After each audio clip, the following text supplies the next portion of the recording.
नमस्कार,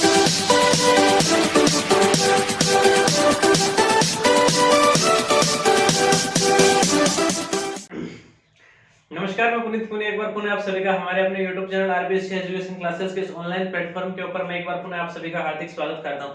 बीच में 2 दिन है वो क्लास नहीं हो पाई, उसके लिए माफी चाहता हूं। कारण है वो मैंने आपको व्हाट्सएप ग्रुप में विद प्रूफ मैंने भेज दिया था। 2 दिन से उसी काम के अंदर बिजी था, तो क्लास है वो नहीं हो पाई।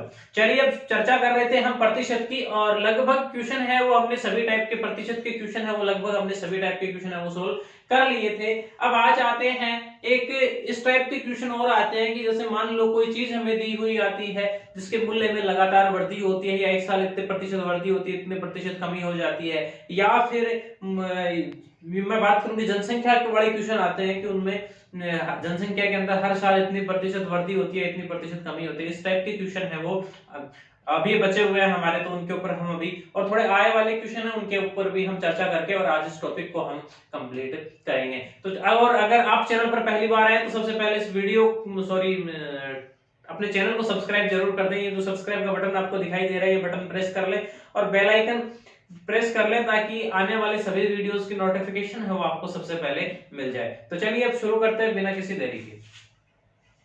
चलिए मैं बात करना चाहूंगा इस जनसंख्या या मूल्य वाले क्वेश्चन के ऊपर। देखिए कि जैसे मैं आप यहां लिख रहा हूं कि कोई एक कस्बा है, कि एक कस्बे की जनसंख्या वो ये मानो कि 50,000 है। आज जनसंख्या कितनी है? आज उस कस्बे की जनसंख्या है वो 50,000 है। मुझे ये कहा जाता है कि इसके अंदर हर साल 10% की वृद्धि होती है। हर साल 10% की वृद्धि होती है। तो आप मेरे को ये बताओ कि इसकी जनसंख्या है वो 2 हो सकता है, या आपको 3 दिया हुआ आ सकता है, या आपको 2.5 दिया हुआ आ सकता है कि भैया इतने सालों के बाद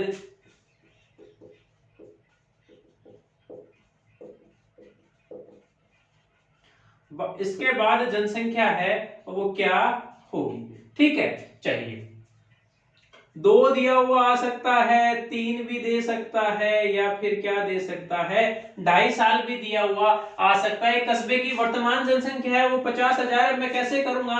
मैं ठीक उसी प्रकार करूंगा जैसे आपको ध्यान हो तो आपने चक्रवर्ती ब्याज में एक चीज देखी होगी। अगर कभी आपने चक्रवर्ती ब्याज पढ़ा है तो उसके अंदर जो फॉर्मूला होता है वो क्या होता है कि देखिए इसके अंदर क्या है। अब मैं बात करूं कि जनसंख्या की, मुझे कहा जाता है कि हर साल 10% वृद्धि होती है। तो इस पहली साल में जो मान लो कि मैं ये मान रहा हूं कि भैया 100 से जनसंख्या कितनी होगी 110। अब दूसरी साल का जो 10% बढ़ेगा वो इसी के ऊपर तो बढ़ेगा ना कि इसके ऊपर। तो मतलब वही बात है जो ब्याज वाली बात है ना, कि ब्याज का ब्याज लगता है चक्रवर्ती ब्याज के अंदर। ठीक वही बात है, यहाँ बढ़ी हुई जनसंख्या का भी उतना ही प्रतिशत है वो आगे बढ़ेगा।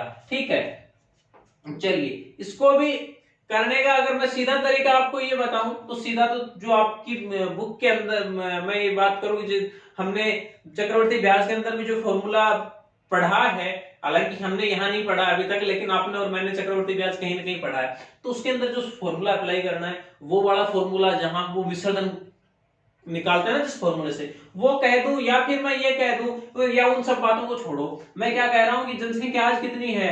50,000 है या नहीं है? वृद्धि कितनी हो रही है? वृद्धि कितनी हो रही है? 10% बढ़ रही है, यानी कितनी हो जाएगी? अगर 100 है तो कितनी हो रही है? 110। सीधा इसका 110% निकाल लो। कितने साल के लिए? 2 साल के लिए करूं तो मैं कितना करूंगा? 110/100 गुणा 110/100, ये तो आ गया 2 साल का। ये कितने साल का आ गया? ये आ गई 2 साल बाद। और इसी प्रकार मैं अगर ये निकालूं कि भैया 2.5 साल बाद क्या होगी, अगर 2.5 साल बाद जनसंख्या निकालूं तो मैं क्या करूंगा? 50,000 गुणा 110/100 गुणा 110/100 और गुणा इस बार क्या कर दो 110/100 है, यहाँ क्या कर दो 105/100 है वो यहां से हो जाएगा। ठीक है, चलिए या फिर इसको आप क्या करोगे 210/200 करोगे, तो एक ही बात है, कोई फर्क नहीं पड़ने वाला। उसके बाद मुझे कहा जाता है कि आप ये बताइए कि इसकी 3 साल बाद जनसंख्या है वो क्या होगी, तो आप क्या करोगे 50,000 गुणा 110 बटा 2 क्यों लिखा जा रहा है बार 110 बटा 100 और इसकी क्यूब, यानी इसको 3 बार मल्टीप्लाई कर दो। जैसे इसको मैं सोल्व करूं, मैं 0 से 0 काटूंगा, 2 0 से 2 0, चलो ये वाले काट दिए, 11 11 121 और गुणा कितना हो गया 500, कितना हो जाएगा 51 105, 121 को 5 से मल्टीप्लाई करूंगा तो 605 आएगा, यानी कितनी हो जाएगी 2 साल बाद 60,500 है वो सॉरी 60,500 जनसंख्या है वो 2 साल बाद यहां से हो जाएगी। मैं बात करूं 2.5 साल बाद की तो क्या होगा 1 2 3 4 5 6 1 2 3 4 5 और 6 11 11 121 121 गुणा 525 सोल्व कर लेना, आंसर है वो यहां से आ जाएगा। ठीक है, चलिए इसी प्रकार में यहां मैं अगर निकालूं तो ये क्या होगा 50,000 गुणा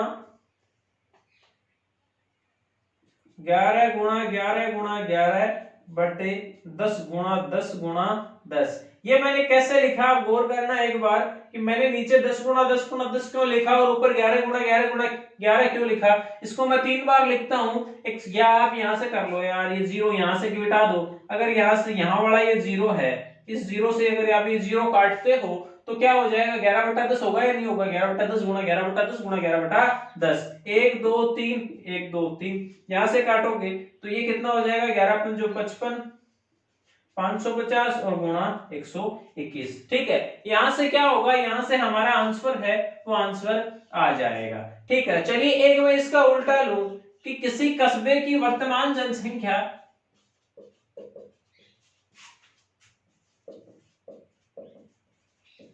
मुझे मान लो कि ये कहा जाता है कि किसी कस्बे की वर्तमान जनसंख्या है वो कितनी है, वो मुझे 60,500 दी हुई है। क्या दी हुई है 60,500 मेरे को वर्तमान जनसंख्या दी हुई है और हर साल इसमें क्या होती है 10% की बढ़ोतरी। हर साल क्या होती है, हर वर्ष 10% की बढ़ोतरी। मुझे ये कहा जाता है कि आज से 2 साल पहले जनसंख्या क्या थी, आज से 2 साल पहले जनसंख्या है वो कितनी थी वो हमें निकालनी है। तो मैं क्या करूंगा, मेरे पास ये तो फॉर्मूला है ना वर्तमान जनसंख्या,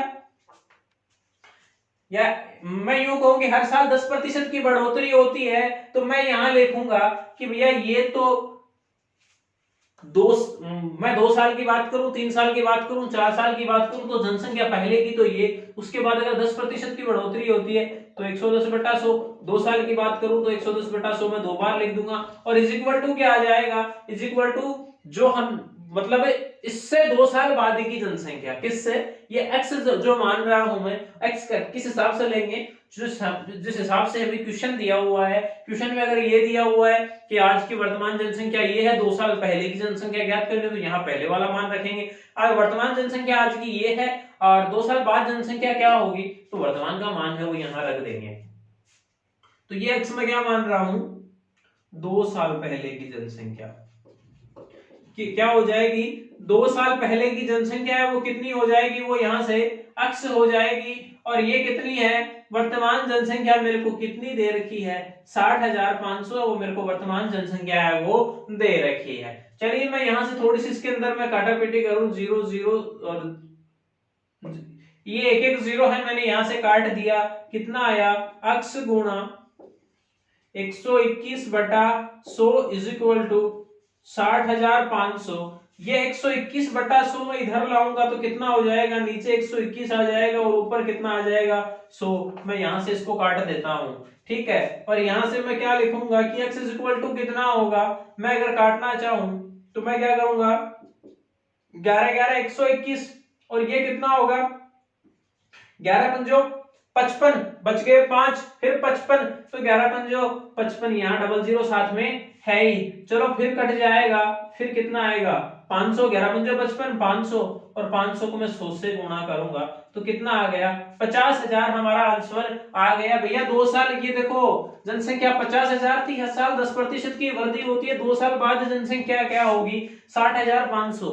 अगर मैं आज की जनसंख्या 60,500 मानूं, मैं कह रहा हूं कि 2 साल की वृद्धि है वो हर साल हो, नहीं सॉरी 10% की वृद्धि है वो हर साल हो रही है, तो क्या होगा, तो 2 साल पहले की जनसंख्या है वो कितनी होगी, तो वो हमने कैलकुलेशन करके यहाँ 50,000 निकाल ली।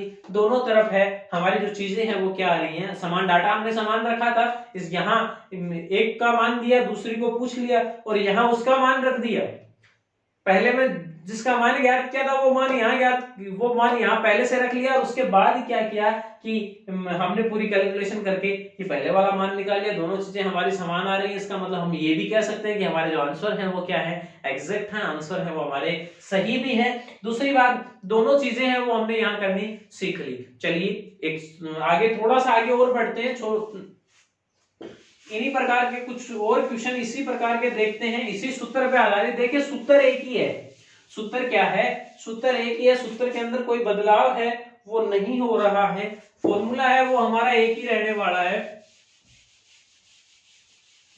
लेकिन ये डिपेंड करता है क्वेश्चन के ऊपर कि क्वेश्चन की लैंग्वेज है वो क्या है। चलिए फटाफट ऐसे 2-3 टाइप के क्वेश्चन और बताता हूं, कैलकुलेशन है वो आप कर लेना या मैं करके बता दूंगा, जिस हिसाब से हम देख लेंगे, जो भी क्वेश्चन कहेंगे उस हिसाब से हम उसको देख लेंगे। कैलकुलेशन आप करो तो आप कर लेना, अदरवाइज मैं करके बता दूंगा, ठीक है। चलिए अगला क्वेश्चन देखते हैं। अगला क्वेश्चन मेरे को ये दे रखा है,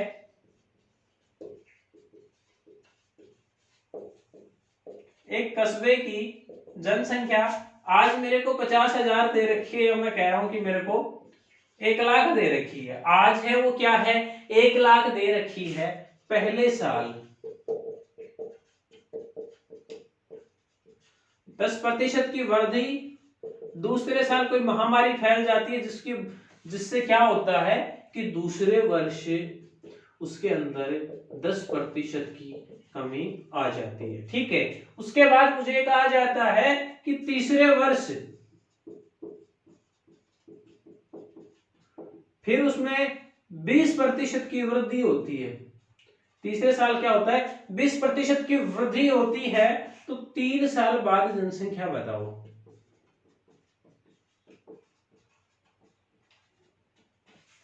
क्वेश्चन के लैंग्वेज के ऊपर मत जाना कि आपने क्या लिखा है, कैसा लिखा है, आप ये चीज समझने की कोशिश कीजिए कि दिया क्या है, पूछा क्या गया है कि 3 साल पहले की जनसंख्या, आप इससे ये भी मान सकते हो कि 3 साल पहले जनसंख्या 1 लाख थी, फिर उसके बाद पहले साल 10% बढ़ी, फिर 10% की कमी आ गई, फिर 20% बढ़ गई, तो वर्तमान जनसंख्या है वो क्या होगी। मतलब मेरा कहने का मतलब क्या है कि 3 साल पहले की जनसंख्या दी है, 3 साल बाद की क्या है पूछी है।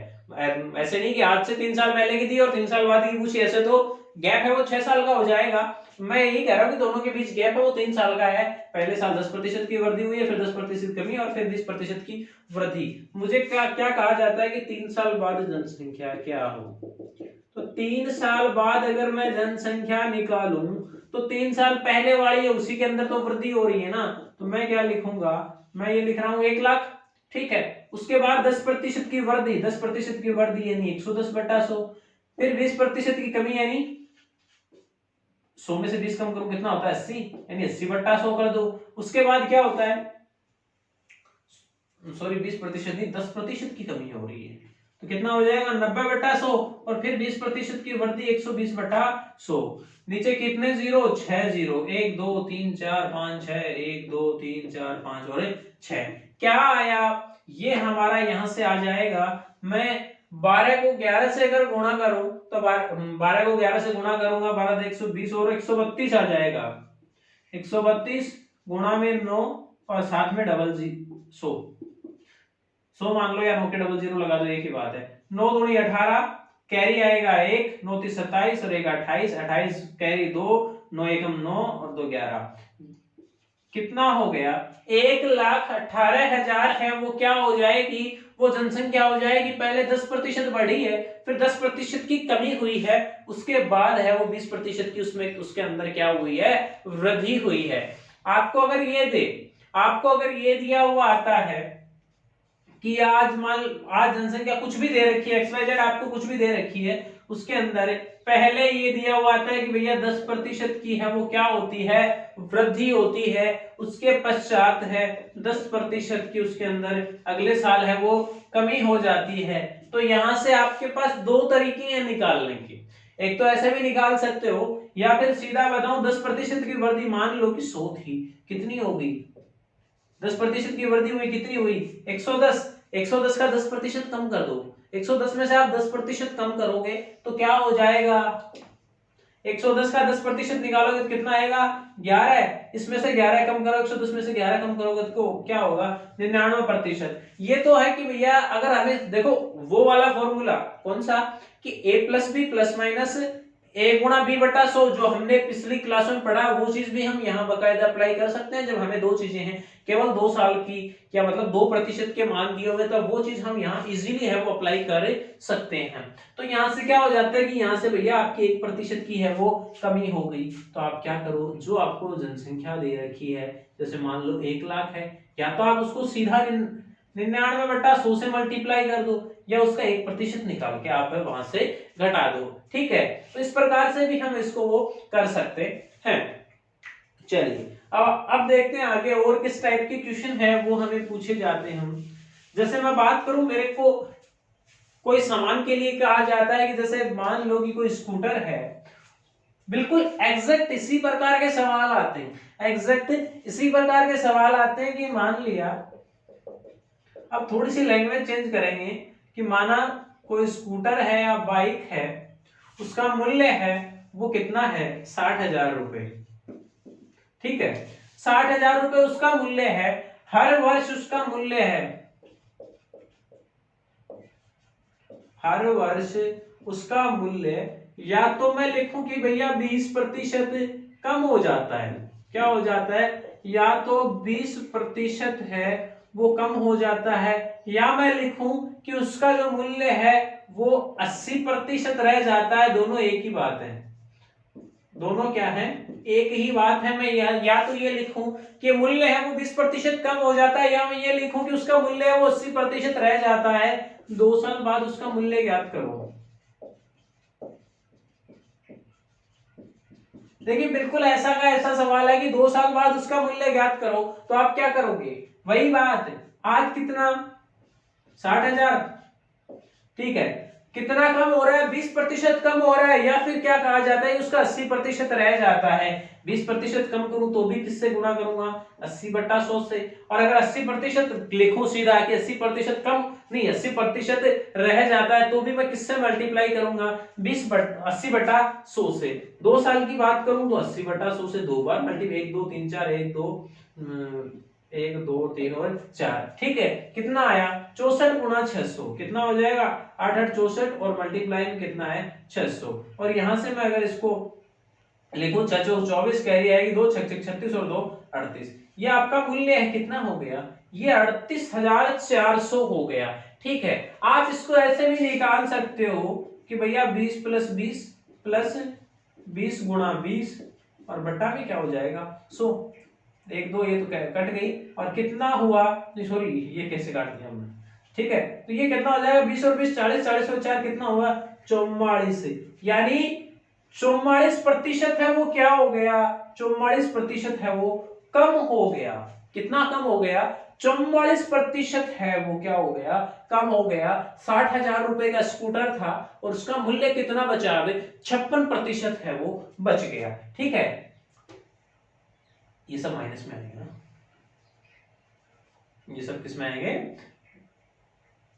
नहीं 20% कम रह जाता है तो यहाँ क्या करेंगे हम -20 और प्लस यहाँ अब आएगा, ठीक है, -20 और कितना हुआ, ये अब 36% आएगा शायद, माइनस का हो गया 40 और प्लस का हो गया 4, कितना आया, सॉरी कितना आएगा, ये माइनस का 36% है वो आएगा, यानी इसका मूल्य है वो 36% कम हो जाएगा। मैं इसको मल्टीप्लाई करूं एक बार कि मैं 60,000 का मेरे को 36% निकालना है, 60,000 का 36% निकालो, या फिर मैं कितना निकालू 60,000 का कितना 64%, कितना 64%। और हमने क्या किया था बिल्कुल वही था ना कि हमने क्या किया था कि भैया ये भी तो मान सकते हैं, एक जीरो से एक जीरो काट दो, एक जीरो से एक जीरो काट दो, क्या बच रहा था 60,000 गुणा 8 8 64 और दो जीरो तो थे ही ना, यानी ये तो क्या है, ये तो आएगी कमी, होने वाली कमी तो कितनी आ जाएगी, इस सूत्र से भी हम निकाल सकते हैं, वो पहले मैंने ध्यान नहीं दिया, वो निशान है वो थोड़ा सा गलत लगा दिया, उसके लिए माफी चाहता हूँ, ठीक है। लेकिन ये तो क्या हो जाएगी, अब अगर हमें पूछा जाए कि भैया कमी कितनी है, तो यहाँ में हमारे -36% अगर प्राप्त होता है तो मूल्य को मैं 36% से गुणा कर दूंगा, तो ये तो क्या हो जाएगा, इतनी कमी। उस मूल्य को मैं अगर जो हम हमारे पास जो निकल कर आएगा, और वो कितना आएगा, लगभग आएगा आपका 21,600 के समथिंग, 21,600, वो अगर मैं 60,000 में से घटा दूं तो 38,400 मेरे को मिलेगा, वो क्या आ जाएगा, वो मूल्य आ जाएगा। 2 साल बाद मूल्य क्या होगा, या फिर ये जो 36 है इसको मैं 100 से घटा के मल्टीप्लाई कर दूं, मतलब किसमें से 60,000 गुणा 100 घटाऊंगा कितना बचेगा 64, और बटा में क्या आ जाएगा, सो जीरो से जीरो काटूंगा, 600 को 64 से मल्टीप्लाई करना है, बिल्कुल यही तो था ना कि 600 को हमने 64 से तो मल्टीप्लाई किया था। चलिए फटाफट नोट कीजिए, उसके बाद आगे एक दो क्वेश्चनों पर और चर्चा करते हैं। फटाफट स्क्रीनशॉट लेना है, नोट करना जल्दी कीजिए।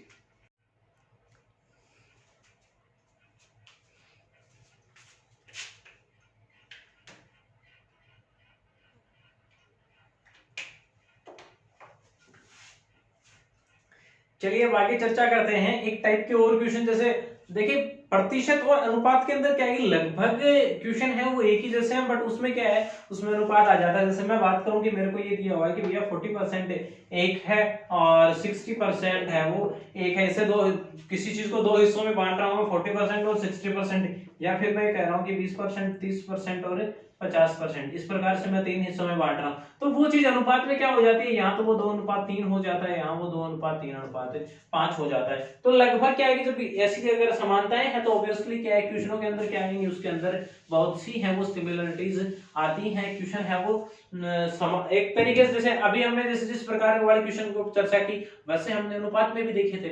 और अब बात करते हैं एक आय वाले क्वेश्चन है, आय और व्यय के, जैसे आय और व्यय का अनुपात 4:3 है, बचत इतनी है, तो आय क्या है और व्यय कितना है, तो उन सब चीजों पर हम चर्चा करें। अब हम क्या करते हैं, अब यहाँ हम वही चीजें हम क्या करेंगे, प्रतिशत के अंदर ले रहे हैं। सबसे पहली बात मैं अगर ये कहूं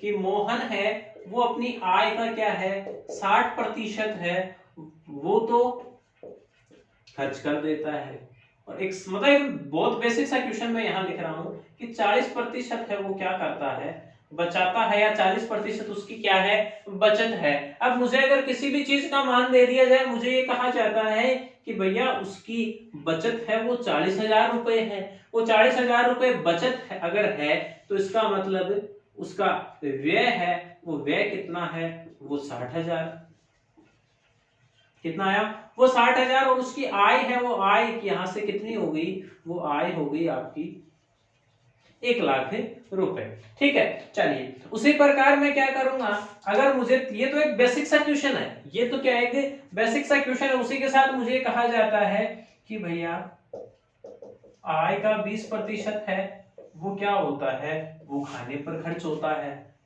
30% है वो डेली नीड की जो चीजें आती हैं, डेली नीड का सामान है उसके ऊपर है, वो आय का 30% है वो खर्च हो जाता है।